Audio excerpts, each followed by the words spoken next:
ang ating text ay makikita po natin sa Exodus chapter 33:15.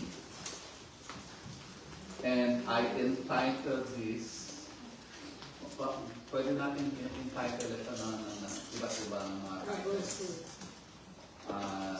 Traversing through the place God meant for you. Kasi may destination, ang Panginoon para sa akin at saka sa iyo.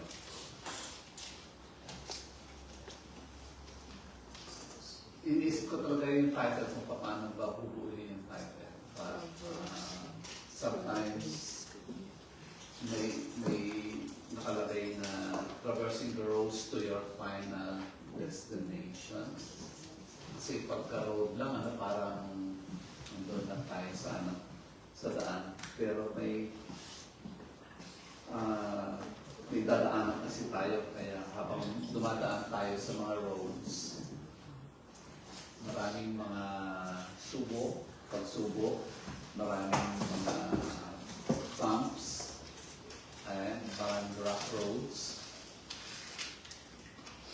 Pero enjoy ang journey kahit na bumpy ang roads. Nakasubok na ba kayo na ang tawag doon yung nagkaroon ng landslide tapos naapala yung nasubukan niyo na ba yun? Hindi pa. For me, para kay Korea, one night sa Baguio, nagkaroon ng landslide, so nag-drop kami between along the mountains, in between landslides na hindi maka-atras at saka hindi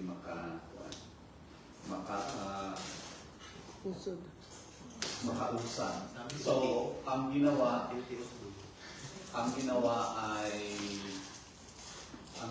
ay naglakad para makatawid doon sa part ng mga landslide. And there was, I remember when I was young, na kita ko talaga na ang isang jeep talagang nilamon ng soil na nag-landslide. May pasayro po. Hindi ko lang alam, pero sasakyan na lang yun sa gitna ng daan. So, ang roads natin when we travel it's full of actually events. Nandun yung tragic events, nandun yung happy events. When you look at mas mahaba naman yung events na you enjoy kaysa mga roads that are so I've been to, kung nakapunta na kayo sa sinasabi nila na second little Baguio sa Pilipinas ay yung sa Kapatagan, sa Davao. Talaga yun, talagang bumpy, yung road kasi hindi siya sementado, pagkatapos bako yung daan talaga as in moon. Hindi ka pwedeng matulog palagi kang buhagan sa iyong travel. Nonetheless, yung mga travel na yon, although challenging, masaya ang buhay. If you equate it, i-parallel mo yon sa buhay natin for how many years, ganun na ganun ang ating buhay habang nagka-travel. They are challenging. Pero what makes it more meaningful and purposeful is when you travel it with the Lord. Nangyari sa Exodus chapter 33 verse 15, katatapos lang ito sa chapter 32, katatapos lang nila na mag-worship ng mga nag-worship ng hindi dapat nilang gawin na worship, nag-worship sila, gumawa sila ng baka out of gold. habang wala si Moses, nasa bundok si Moses, kinakausap ng Panginoon, nag-meeting silang dalawa, kasama ang isang si Moses, kasama ang Panginoon. Nag-meeting silang dalawa, at doon isinulat ng Lord yung commandments. Habang sinusulat niya, pinahanda niya yung commandments, ang 10 commandments, na finished 10 commandments. Habang hinanda niya, yung tao, ano na siya, weak na siya, maraming araw na siya, nawala doon. At sabi ng mga tao sa baba, si Moses nandun sa bundok, kailan pa siya babalik dito? Hindi na yata siya babalik.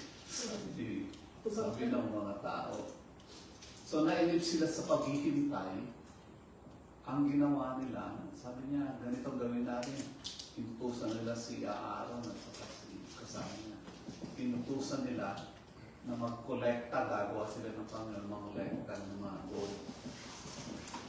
At gawin, na nabuo nila ang isang baka at nang mabuo na ito, matagal na proseso, di ba? Natutunawin. So it took really days na magawa yun. Nagsamba sila doon sa baka, nagkaroon sila ng religious orgy.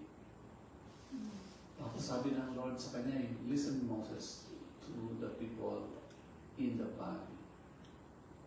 Ano nangyayari? Nagkakahiyawan, nagkakasayaan. But sabi ng Panginoon, it's not a good shoutings and merrying sa nangyayari. They are, look at what they did. So, umalis na si Moses, tinapos nila yung kanilang meeting. Pagkatapos, pagbaba ni Moses, yun na nakita niya. Yung mga tao nagsamba sa Diyos. Alam mo, sabi niya sa 33 verse 1, actually, conclusion ito yung sabi ni, yung pinili ni Moses sa Panginoon, if your presence does not go with us, do not send us up from here. Kasi sabi ng Panginoon, sige, kumayo kayo, pumunta kayo dun sa land that I have promised. You go there. Tapos, lahat ng blessings na sinabi ko kay Abraham ay mangyayari sa buhay ninyo. Look, hindi inalis ng blessings ng Panginoon. Hindi niya sinabi na huwag na kayong pumunta doon. Sayang na yung panahon ninyo. Hindi niya sinabi yun. Kundi, pumunta na kayo doon. Umalis na kayo. Pagkatapos ng nangyari na pagpapaluksa sa kanilang Lord because of this, yung pagsamba nila sa Diyos. At sabi ng Panginoon na you will go and I will not go with you. Sabi ng Panginoon kay Moses at sa mga tao. And sinabi ng Lord sa kanyang galit, dahil kung sasama ko sa inyo, baka kung ano lang magawa ko sa inyo sa daan. Sabi niya, oo, nanggigigil ako sa inyo. Baka I will destroy you along the road. So yung mga tao, pagkarinig ng mga tao sa salita ng iyon ng Diyos, at saka si Moses, nanlumo sila, no? Nakuan sila, nasaktan sila sa sinabi ng Panginoon. Nanlumo sila, umiyak sila sa Lord. At ang ginawa ni Moses, dalawang beses niya, pangalawang beses niya itong sinabi. Ang ginawa ni Moses sa kanya, sabi ng Panginoon, Lord, you have saved us from slavery sa Egypt, and we are your people. Sabi ng gano'n, what will distinguish us from others? Anong nangyayari sa amin, Lord? Anong kakaibahan na kami ay kami kung ikaw ay wala sa buhay namin? Ayan, sabi ni Moses. And so, Lord, please, huwag ko kayong magpaiwan sa amin. Sumama ko kayo sa amin. And kanilang conversation, ito ang sabi ng ang naging conclusion sa sinabi ni Moses. Sabi niya, if your presence does not go with us, huwag mo na kaming paalisin. Huwag mo na kaming pakulungan. Takot din. Sabi ni Moses. So you know what? This is the first time na ang feeling ng isang tao para sa isang nation, para sa karamihan, was answered by God Himself. At sabi ng Panginoon, okay, Lord, Moses, I like what you have said. And because of this, I will go with you. Sige na, pupunta na ako kasama kayo. Yan. And so, nawala na yung pangigigil sa Israel. Now, marami tayong mga lessons na makakalap dito. If you go sa inyong bahay, makakabuti din na basahin niyo ulit yung part na ito sa Exodus 33, 1 to 15. At kung mararapatin niyo, titignan niyo kung ano yung nangyari. Ano ba nangyari? Bakit nagkaganito ang conversation ni Moses at saka ng Panginoon? Tignan niyo ang chapter 32. So basahin niyo chapter 32 hanggang chapter 33 at makikita ninyo ang buong story. But then, in this verse, gusto natin makita, no?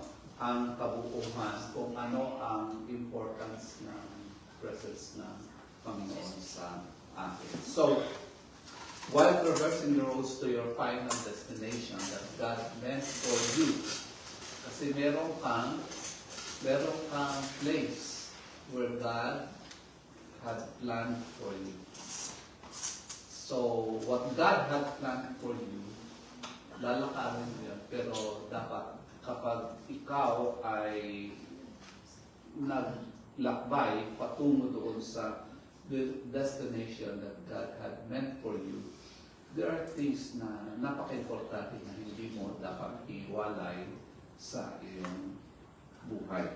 Unang-una, napakaganda ng request na ito. Moses has a powerful encounter with God. Yun nga after nung nangyari sa kanila na mag-worship ng cow.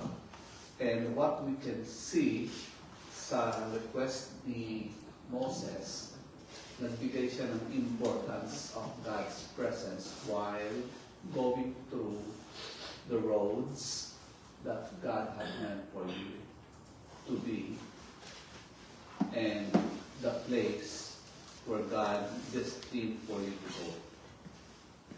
So, yun ang pinaka-bold request ni Moses. Tignan natin yung importance of God's presence sa buhay. Okay? Ang presence ng Panginoon. Now, Moses' statement in this verse highlights the importance of God's presence in our lives. So, ngayong taon na ito, huwag natin kalimutan ng Panginoon, yung presence niya sa buhay ko. Pastor, palagi naman yun. Mag-pray tayo. May sinasabihan ako na mag-pray ka before you sleep, before eating. Ang sagot is, palagi naman yung pastor. Ibig sabihin ng sagot na iyon ay huwag mo nang sabihan. Kasi ginagawa ko na yan. Matanda na. Huwag mo nang banggitin. Yung huwag mo nang banggitin, sometimes ay actually hindi natin ginagawa.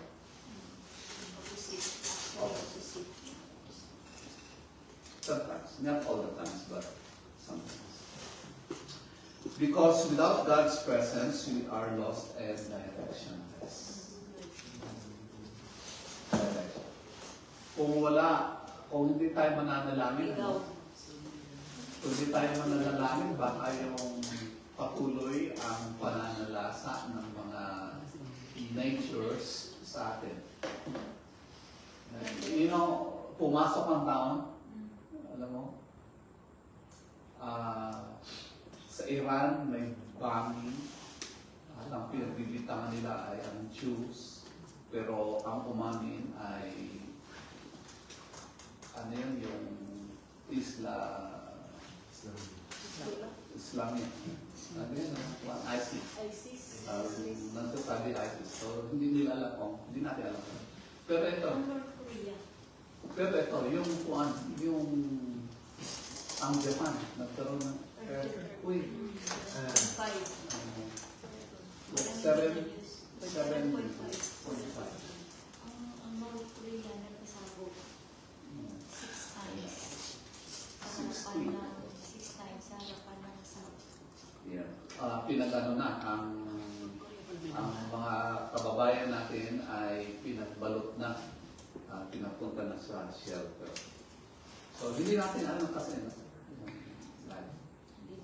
we really do not know. Kung hindi tayo mananalangin and we are not going to acknowledge yung presence ng Panginoon sa bawat buhay natin ng 365 days, we do not know what's going to happen. And sinasabi ko sa inyo na also sa United States, dumadami ang tao na nagkakasakit sa stomach that is related to COVID-19.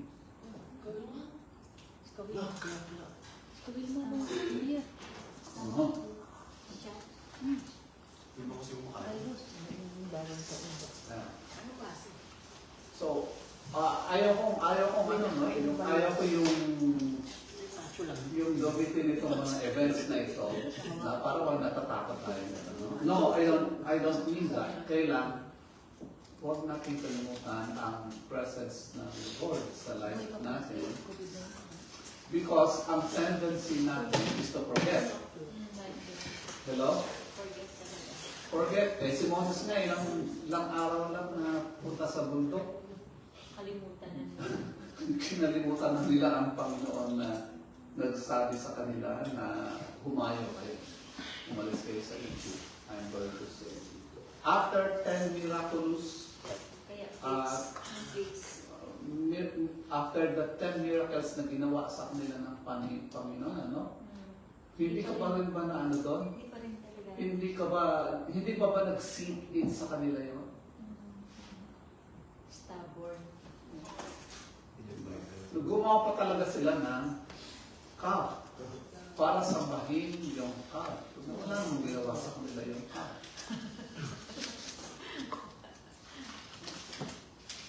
Ganon ang ating tendency ng mga tao makalimot. You know, ang ship without a compass is lost at sea. We who are lost without God's presence. Without the cow navigation, we are lost. Kung walang navigation ng Panginoon sa buhay natin, we are lost. He knows that without God's presence, Moses knows that without God's presence, the Israelites are helpless. Ito yung masakit sa lahat eh. Alam natin helpless tayo, but we tend to forget God. Ba't kaya ganun, ano? Helpless tayo. Pagka wala ang Diyos. Pero, gusto natin siya makalimutan. Stubborn. Or something like that. Humans are stubborn. Because So, ayan, no? Even though they had seen God's mighty power, those are 10 plagues, the parting of the Red Sea, grabe pa rin talaga yung kanila. Now, Moses understands their weakness natin. He knows that only with God's abiding presence can the people move forward into the promised land. So, to apply this sa buhay po natin, we must seek God's presence in our lives and make it a priority. Priority.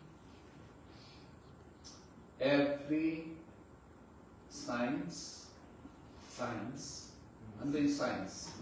Every science and every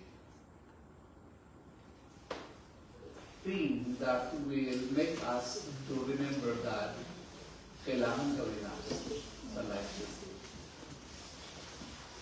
Science, halimbawa, pagka kumain tayo, sabi ng Lord, when you sit down at your table with abounding bounty, sit down, close your eyes, and pray to Him. Unless or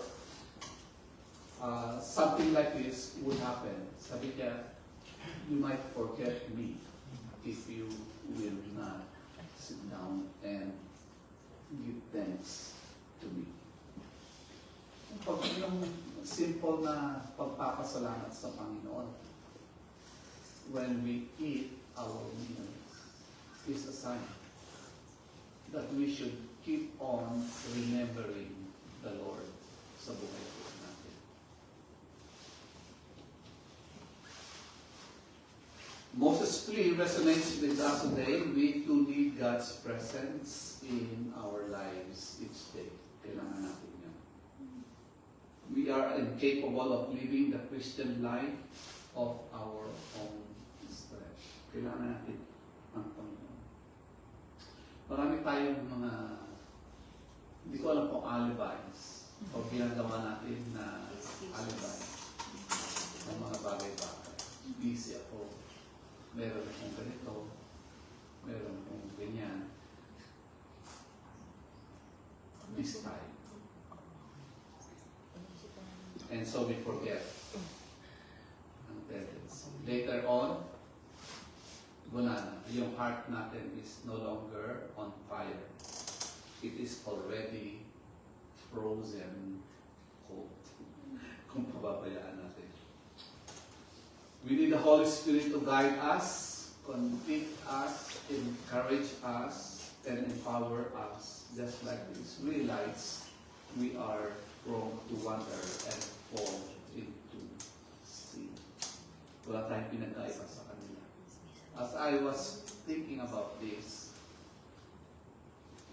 anong mangyari sa Israel the past few? Is it because of this or ginigising ng Panginoon ang Israel? Or ginigising tayo ng Panginoon that He allowed those things to happen in our lives? But nonetheless, we need to actively depend on God's presence to lead us down the right path. Kailangan natin. Or else, mangyayari sinabi ni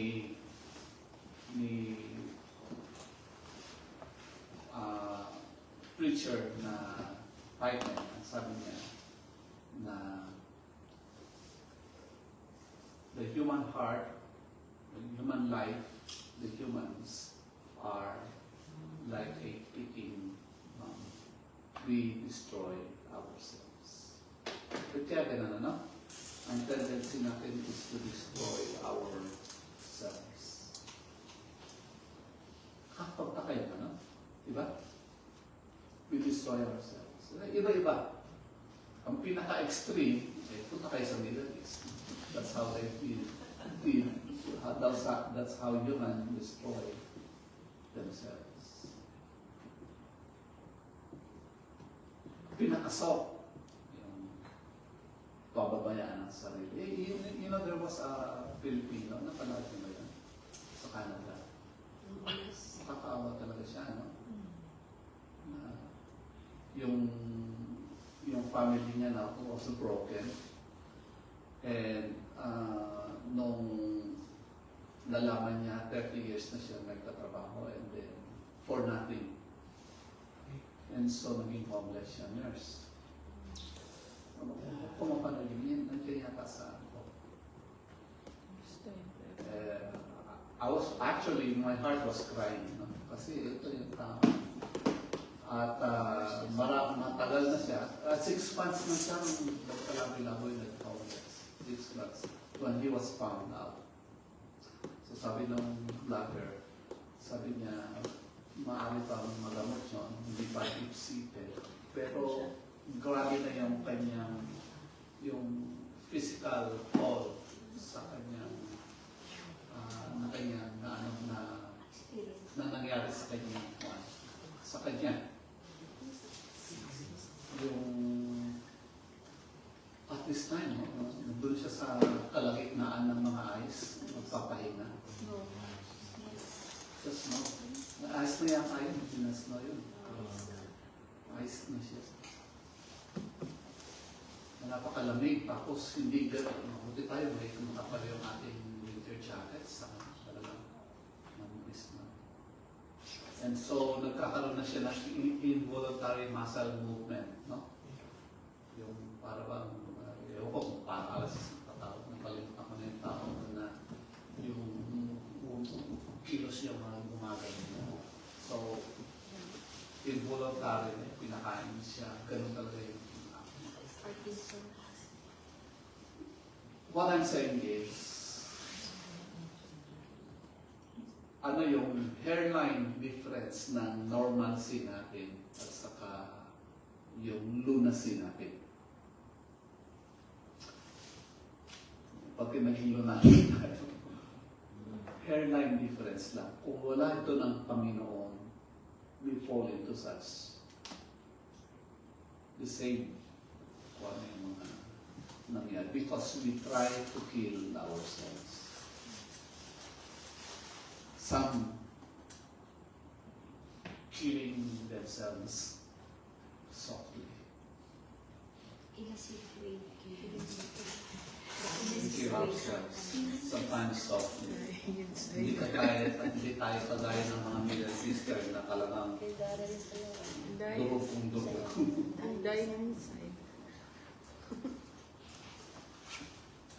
So as you go through this week, remember Moses' bold request, Lord, huwag mong bawasan natin 365 days without you. Ilan na lang days ang natitira? Minus 7 days. Ask God daily to fill you with His presence. Daily. Yes, I mean daily. He understands completely that the presence of God is essential for the Israelites to move. Secondly, we know the importance. We see the importance. We see the consequences of God's absence. Sabi ni Moses, Lord, do not go from our presence. Do not let us go there without you coming to us. So it implies the absence of God's presence would be disastrous. Ayaw ni Moses na maging gano'n. Nangyari sa buhay. You know, a plant without sunlight withers and dies. Kailangan mayroong sunlight. Bakit pastor yung mga halaman dito wala naman sa sunlight ko kakita. So, and they grow fast pagka medyo madilim kasi hinahanap nila yung sunlight. So without sunlight, they wither and dies fast. We too will wither and die without God's presence. Wala yung sun sa ating pananampalataya, sa ating spirit. So we cannot live the lives God intends for us if we do not walk in His presence daily. Mahirap ano? Palagi ito hindi natin agad mararamdaman, but then yung longevity, the length that we live without God will prove disastrous para sa akin. later on. Makikita na lang natin na kung semento, yung lubak, malalim na pala. Or makikita na natin sa katawan na yon, yung wounds, malala na pala. Hindi na pala siya stage 1 cancer, stage 2 na pala. If we are going to be living without the presence of the Lord in our lives. So, His presence gives us the wisdom, strength, peace, and discernment we need. Yung presence niya has a calming effect sa atin. When you go, when you think on the presence of the Lord, yung mga situation na nakaka-alarma calms us down. And so takes us the worries that we have. May pera ka naman, pero worried ka. Healthy ka naman, pero wala kang pera. Sa healthy na Pero, naman. health is wealth man. Sa healthy na naman.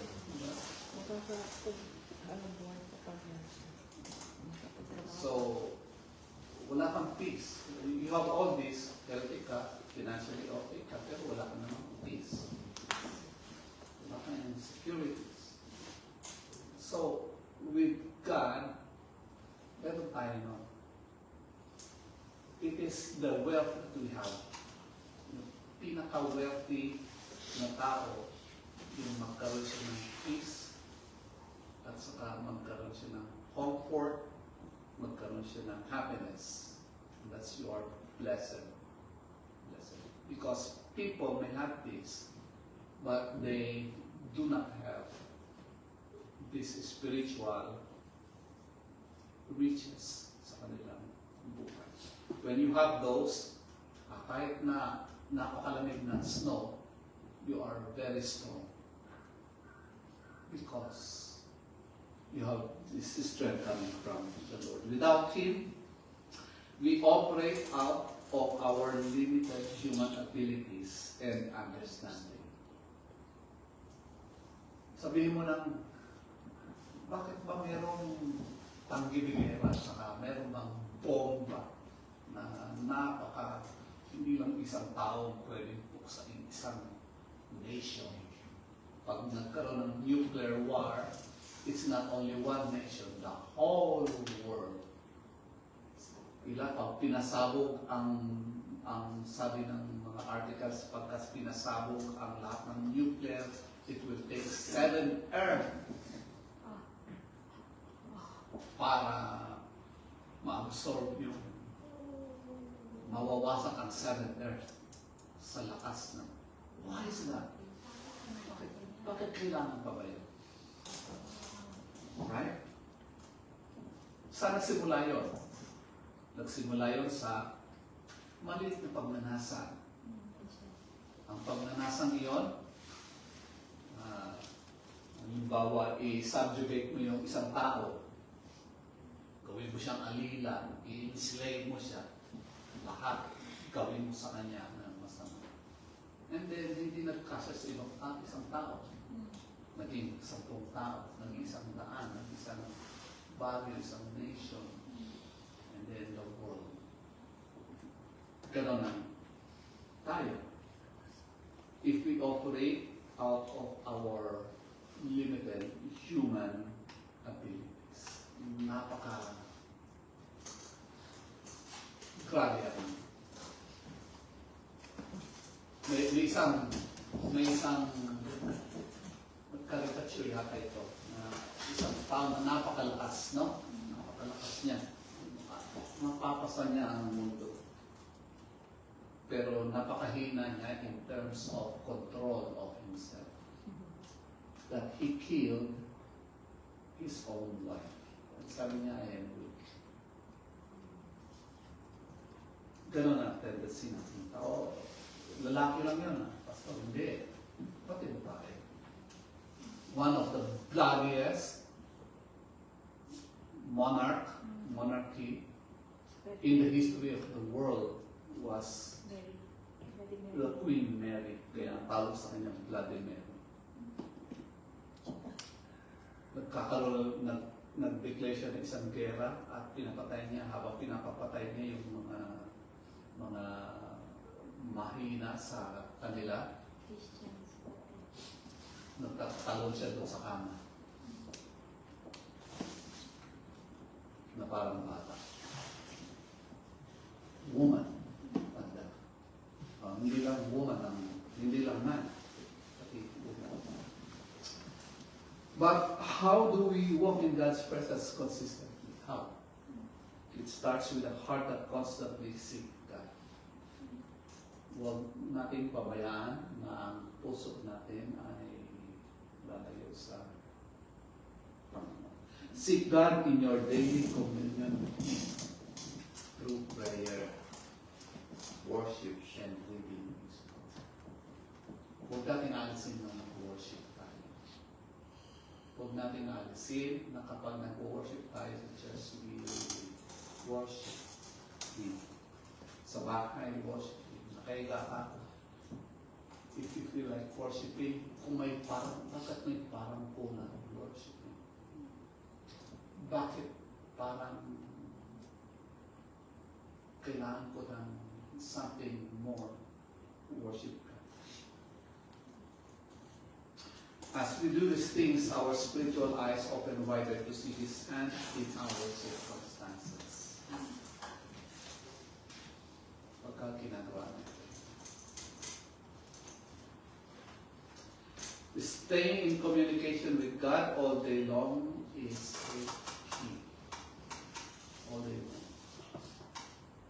1 Thessalonians, sabi niya, pray without ceasing. Pray without ceasing. With give thanks and everything. Pray without ceasing.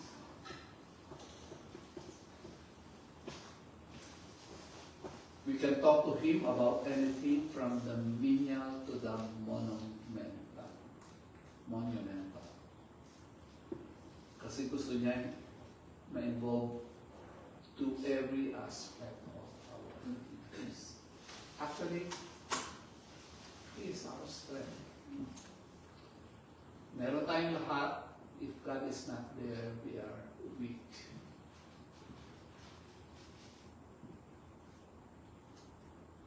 And if we are going to apply this in our lives, we must be aware of the consequences of God's absence and strive to keep God at the center of our lives.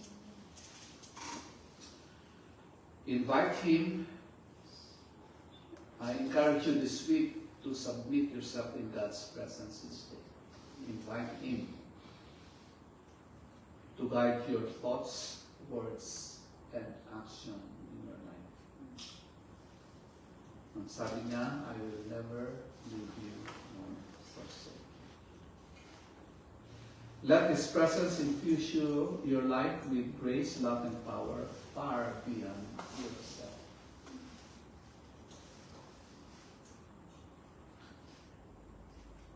Moses makes a bold request that God's presence remain in his healing me, Moses.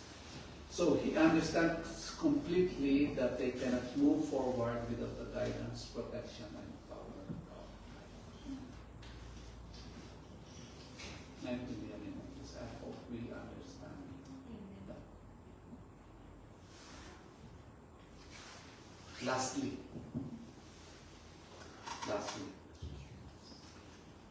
we also see sa statement ni Moses na yun, Lord, if you will not go with us, do not make us to go there. Ibig sabihin, we will not go unless you go with us. Sabi ni Moses. Just as a child feels safe and secure in the presence of their parents, we too can feel safe and secure in the presence of God.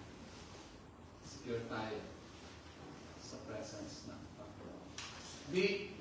Be it political, geopolitical, military.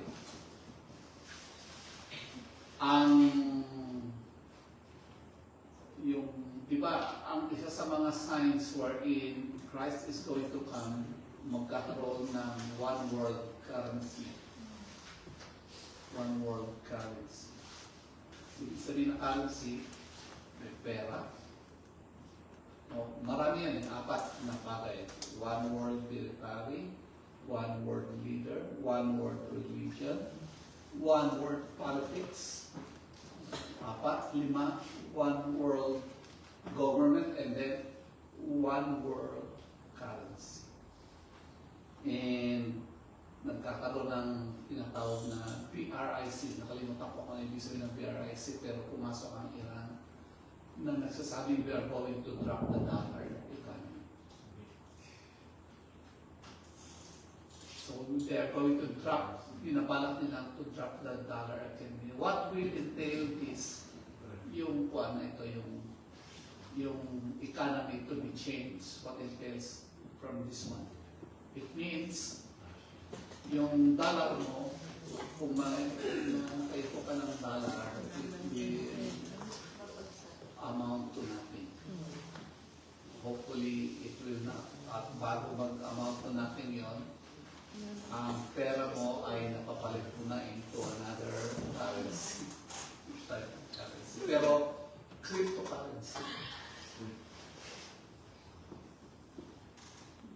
Sinasabi nila na dating panahon, it's no longer cash, but cryptocurrency. And then when it is cryptocurrency, ang identity mo would surely be no longer secret. It will be revealed. Or something like, nandun na sa, kasama na, naka-data na doon sa mga nangangailangan ng mga data na yun. Who will later on be it will pave a way for controlling life. Ika. But anyway, hindi natin pag-uusapan yun. Pag-uusapan natin yung assurance of God's presence. As Moses tried to see that God will not leave them or God will be with them when they go, when they travel.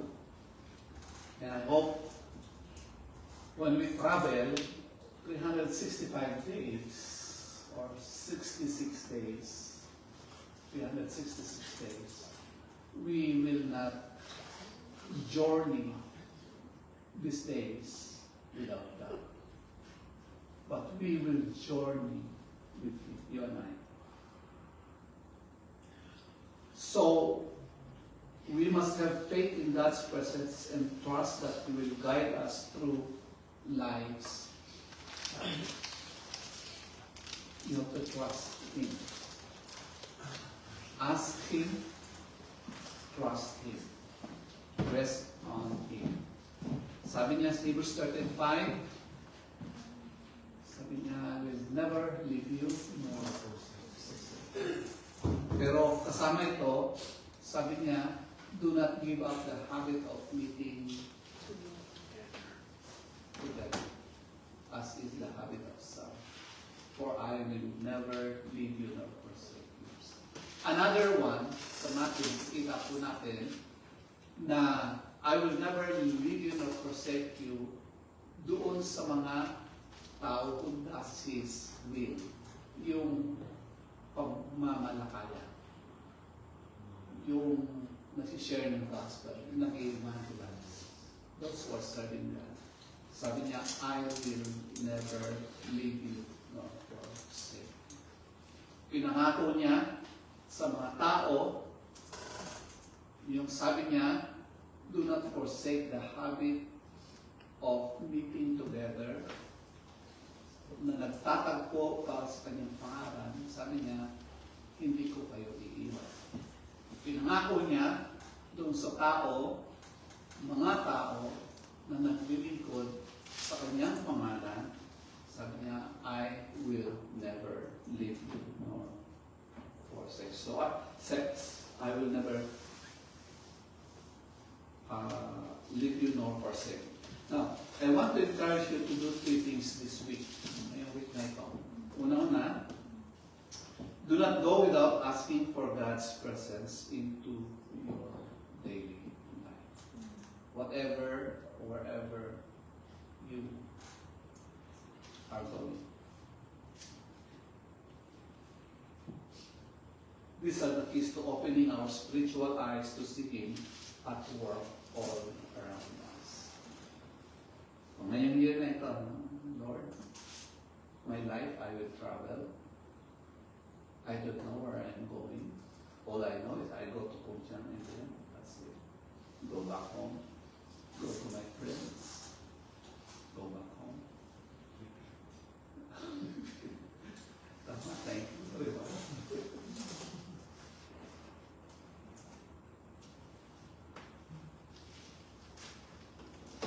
Okay?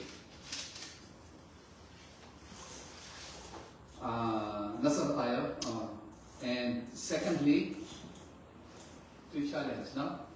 Walk through your days with an awareness of God's presence. Lord, I ask your presence, and then, Lord,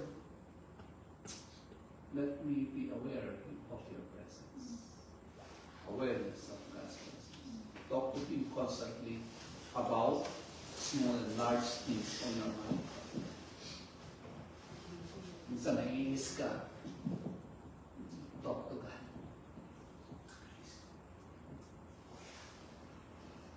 And there are times that I pray with the Lord like, naiinis ko, but I say, Lord, it's just me. Forgive me. It is just me. Now let Him guide your thoughts and activities.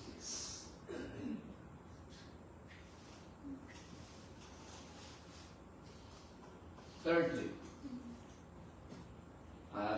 magtatapos tayo, rely on God's presence to empower you beyond your human capabilities. Hello? Yung million mo cannot do anything if in the situation that is most demanding will come to you. It will not buy you something that is demanding at that time. Dapat nandun ang Panginoon. As if saying, yung food na kinakain mo does not mean anything if God does not give nutrients to it. Or it has nutrients but your body cannot absorb it. Kailangan nandun ang capabilities of God to do what it meant to do for you. Kaya, rely on God's presence to empower you beyond your human capabilities. Ang ibig sabihin, huwag kang umasa, huwag kang mag-rely on the things that you have, but rely on God. Ask God for blessings. You ask Him. But the giver of the blessings ought to be remembered, ought to be recognized sa iyong buhay. His Spirit enables us to love others sacrificially too.